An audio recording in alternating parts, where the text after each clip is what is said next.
All right, ladies and gentlemen, game 2 here of the tie-breaking round for Group B of the Ever OSL. We are going to have Zero versus Pure here, a rematch of the game where Pure actually won after a really good contain by Zero. Now they didn't play on the same map. I believe they're on the Fighting Spirit, I think it is what it was called. I can't remember, but either way, this is a different map, new game, new day here, and Zero's going to see if he can prove himself worthy. Pure has already proven himself worthy.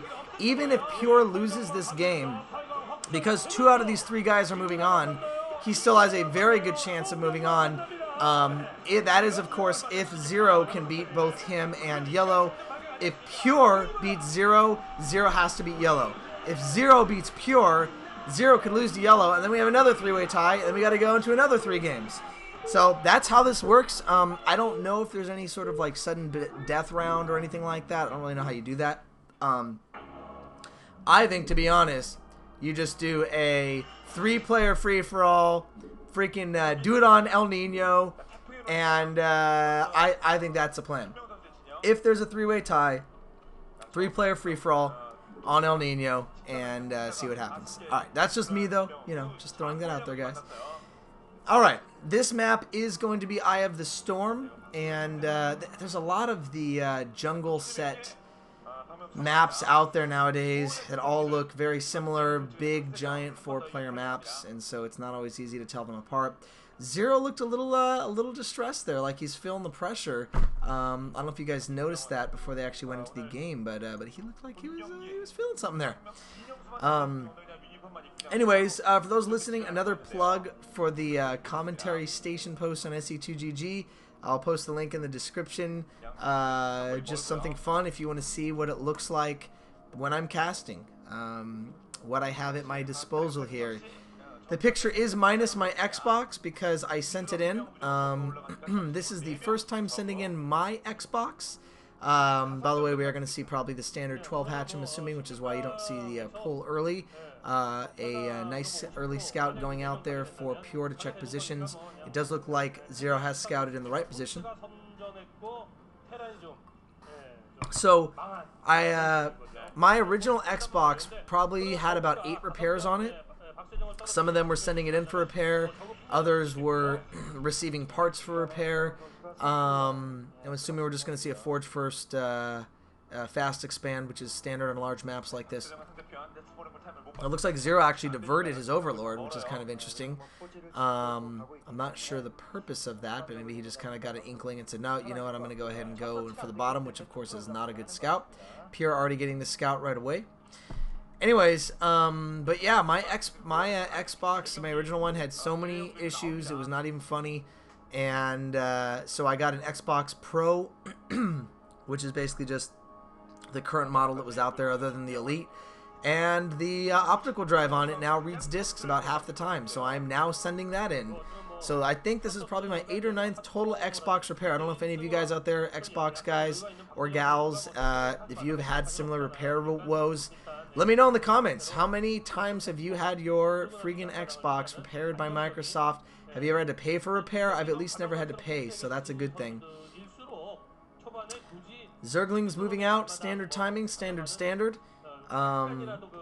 Already just looking at things, I would assume we'll probably at least see a game that gets the mid-game here, possibly late game.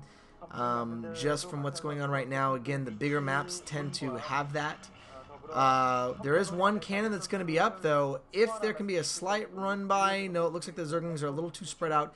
If the Zerglings can clump up and get a run by, they could definitely get at least a couple Zerglings by this. But I don't know if the plan is... Oh, instant scout on the 3rd hatchery.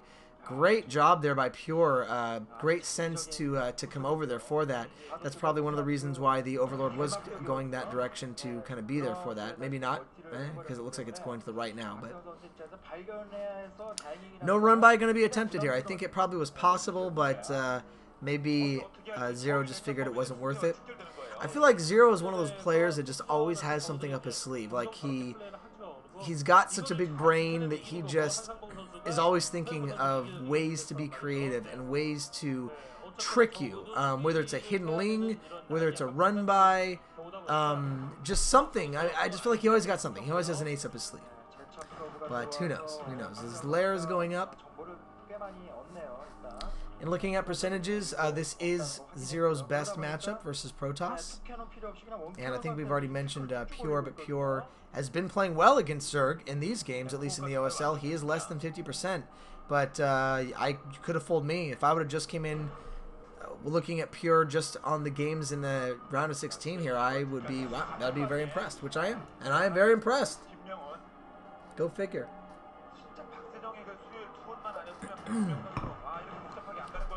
Man, I went back and listened to that fantasy song that I sung at the beginning of the game, or the game after the game that Fantasy lost, the Flash vs. Type B game. I was off at one point, but I think it came out all right for a spur of the moment rhyming. Maybe I should be a StarCraft rapper. Yeah. You know, I'm not even gonna do that right now. This is a boring game so far because it's standard, but I'm not going to force you to listen to on the spot StarCraft freestyling. Although I know I'll probably get a bunch of comments going, "Oh, why didn't you do the StarCraft freestyling? Zero's got his purple glasses, gonna whip the Protoss asses." Yeah, that's about as far as I'm gonna go. All right. And you know what? He is the purple power Zerg right now that matches his glasses, which actually gives him a +1 to strength. Strength not actually being a stat in StarCraft, so that won't help him out very much, but it's just good to know when you go into a game that you have +1 strength. It's just a good thing to know.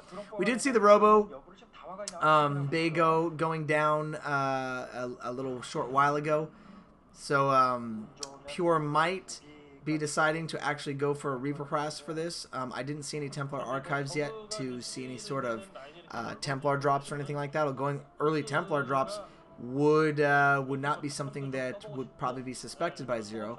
Although who knows? Zero is so good at this game, he might have already suspected it. Notice the expanding going on by Zero right now. He has taken literally 4 bases right now. He has 4 bases, and he can easily take that 5th whenever he wants, pretty much here in the middle. And he might be spreading himself too thin, but at the moment there isn't much that Pure can do, and that's why I'm wondering if Pure is going to go for some harassment with the shuttle, because he really needs to get some harassment. Upgrading the air, I'm assuming, on the Corsairs, so he does plan on doing some Corsairs. I'm wondering if we are going to see some